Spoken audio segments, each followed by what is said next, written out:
തിരുവനന്തപുരം കവടിയൂർ കൊട്ടാരത്തിലെ മോഷണത്തിൽ അന്വേഷണവുമായി സഹകരിക്കാതെ രാജകുടുംബം കൊട്ടാരവുമായി ബന്ധപ്പെട്ട ചിലരെ ചോദ്യം ചെയ്യുകയും സാമ്പത്തിക ഇടപാടുകൾ പരിശോധിക്കുകയും ചെയ്തിരുന്നു. ഇതിന് പിന്നാലെയാണ് പരാതിയുമായി രാജകുടുംബം രംഗത്തെത്തിയത്. അന്വേഷണത്തിന്റെ പേരിൽ പോലീസ് ഉപദ്രവിക്കുന്നുവെന്ന് രാജകുടുംബം ഉന്നത ഉദ്യോഗസ്ഥർക്ക് പരാതി നൽകിയിട്ടുണ്ട്.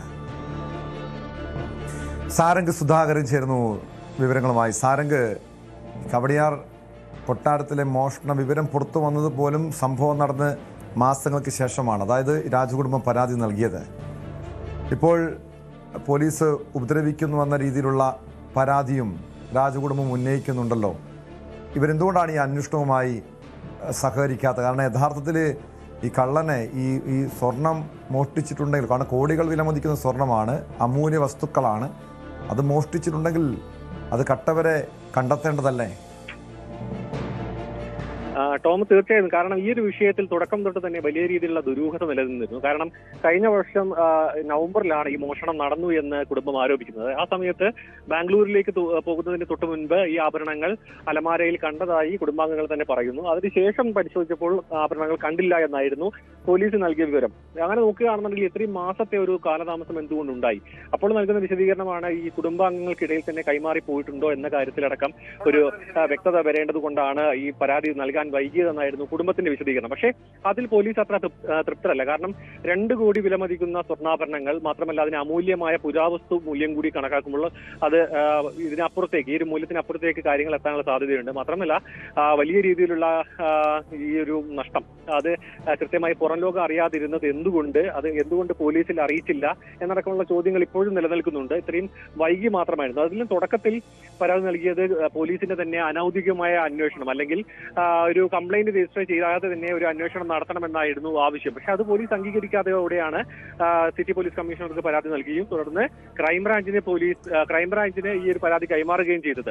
അതിനെ തുടർന്നാണ് ഈ വിവരം പുറത്തേക്ക് വരികയും തുടർന്ന് വലിയ രീതിയിലുള്ള വിവാദമാവുകയും ചെയ്തിരുന്നു. പക്ഷേ അപ്പോഴും ഒരു ചോദ്യം, ഇത്രയും വലിയൊരു പ്രധാനപ്പെട്ട തന്ത്രപ്രധാനമായ മേഖലയിൽ നടന്നൊരു മോഷണം എന്തുകൊണ്ട് പെട്ടെന്ന് പുറംലോകം അറിഞ്ഞില്ല? മാത്രമല്ല ഈ ഒരു സംഭവം നടക്കുമ്പോൾ അവിടെ ഉണ്ടായിരുന്ന ആൾക്കാരിലേക്കും സ്വാഭാവികമായിട്ട് അവിടെ സന്ദർശിച്ച വ്യക്തികളിലേക്കും പോലീസിന് അന്വേഷണം എത്തുന്ന കാര്യം തീർച്ചയാണ്. അങ്ങനെ എത്തിയപ്പോഴാണ് ഈ ഒരു ആക്ഷേപം ഉയർന്നതെന്നാണ് മനസ്സിലാക്കാൻ കഴിയുന്നത്. കാരണം ഈ ഒരു കുടുംബാംഗങ്ങളെ ചോദ്യം ചെയ്യുന്നു, അല്ലെങ്കിൽ അവരെ ഇത്തരത്തിൽ ആക്ഷേപിക്കുന്ന തരത്തിലേക്ക് കാര്യങ്ങൾ എത്തുന്നു എന്ന തരത്തിൽ ഇപ്പോൾ ഉന്നത പോലീസ് ഉദ്യോഗസ്ഥന് തന്നെ പരാതി ലഭിച്ചിട്ടുണ്ട്. അതേപോലെ തന്നെ പോലീസിന്റെ ഭാഗത്തു നിന്നും പരാതി ഉയർന്നിട്ടുണ്ട്. ഈ ഒരു അന്വേഷണം അതുമായി ഈ കുടുംബം സഹകരിക്കുന്നില്ല എന്നൊരു പോലീസിന്റെ ഭാഗത്തു നിന്ന് ഒരു പരാതി ഉയർന്നിട്ടുണ്ട്. കാരണം ഇത്രയും വിലമതിപ്പുള്ള സാധനം നഷ്ടപ്പെടുന്നു, അതും തിരുവനന്തപുരം പോലെയുള്ള ഒരു നഗര മധ്യത്തിൽ വെച്ചാണ് നഷ്ടപ്പെടുന്നത്. അധികം ആൾക്കാർക്ക് പുറമേ നിന്നൊരു മോഷ്ടാഭാഗത്ത് കയറി ഇത് മോഷ്ടിക്കുക എന്ന് പറയുന്നത് അത്ര പ്രായോഗികവുമല്ല. അതുകൊണ്ട് ഈ ജീവനക്കാരുമായി ബന്ധപ്പെട്ടോ കുടുംബാംഗങ്ങളുമായി ബന്ധപ്പെട്ടോ ആരെങ്കിലും സഹായം നൽകിയിട്ടുണ്ടാവുമെന്ന ഒരു നിഗമനത്തിലാണ് പോലീസ് ഉള്ളത്. അതുമായി ബന്ധപ്പെട്ട അന്വേഷണം നടക്കുമ്പോഴാണ് കൂടുതലായും ഉള്ള ഈ ഒരു ആക്ഷേപം ഇവർ തമ്മിൽ അങ്ങോട്ടും കുടുംബത്തിന്റെ ഭാഗത്തു നിന്നും അതേപോലെ തന്നെ പോലീസിന്റെ ഭാഗത്തു നിന്നും ആരോപണങ്ങൾ ഉയർന്നിരിക്കുന്നത് കേട്ടോ.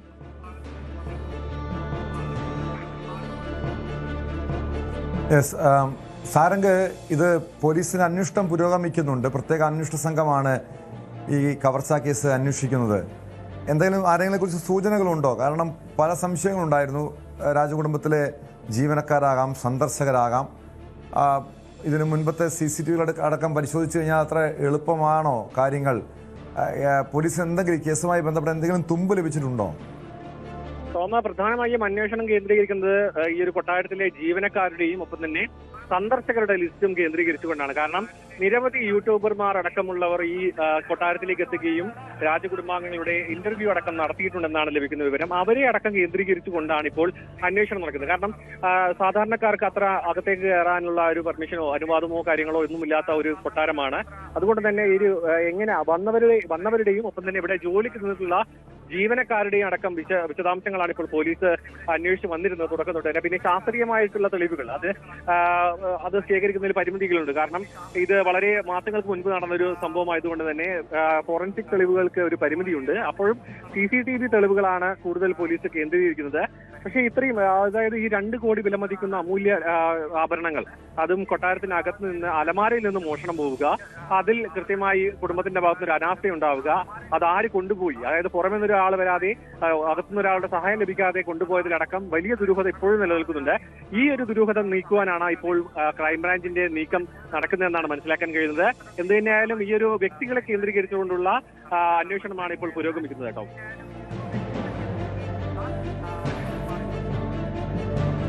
യെസ്, വ്യക്തമാണ്. വിവരങ്ങളുമായി സാരംഗ് സുധാകരനാണ് ചേർന്നത്. കവടിയാർ കൊട്ടാരത്തിലെ മോഷണത്തിൽ എന്തുകൊണ്ടാണ് രാജകുടുംബം ഈ അന്വേഷണത്തോട് സഹകരിക്കാത്തത്? പരാതി നൽകാൻ വൈകിയതിൽ പോലും പല ആക്ഷേപങ്ങളും ഉയർന്നതാണ്. പക്ഷേ ഈ അന്വേഷണത്തിൻ്റെ പേരിൽ പോലീസ് തങ്ങളെ വേട്ടയാടുന്നു, ഉപദ്രവിക്കുന്നെന്നൊരു പരിഭവവും പരാതിയും ഈ രാജകുടുംബം പങ്കുവയ്ക്കുന്നുണ്ട്. ഉന്നത ഉദ്യോഗസ്ഥരടക്കം പരാതി നൽകിയിട്ടുണ്ട്.